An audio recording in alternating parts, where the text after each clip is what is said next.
எல்லோரும் நல்லா இருக்கீங்களா? இன்றைக்கி காலையில் அரைக்கீரை தாங்க கடைஞ்சேன் நான். அதுக்கு அரைக்கீரையை இந்த மாதிரி வாங்கி ஆஞ்சி வச்சுக்கோங்க. ஒரு வானலோ ஏதோ ஒரு சட்டியோ வச்சு தண்ணி நல்லா கொதிக்க வச்சுக்கோங்க.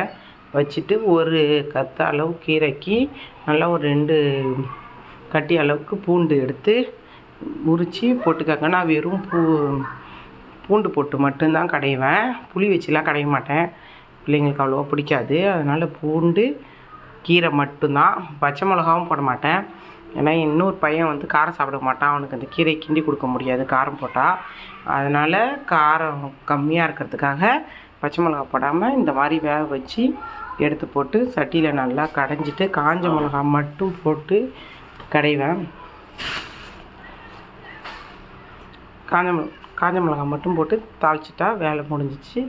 சூப்பரான கடைஞ்ச அரைக்கீரை ரெடி ஆகிடும். இதில் சாப்பாடு கிண்டி கொடுங்க பிள்ளைங்களுக்கு. எண்ணெய் மட்டும் கொஞ்சம் கூட ஊற்றிக்கோங்க, அப்போ தான் சாஃப்டாக நல்லாயிருக்கும். உங்களுக்கு பிடிச்சா லைக் பண்ணுங்கள்.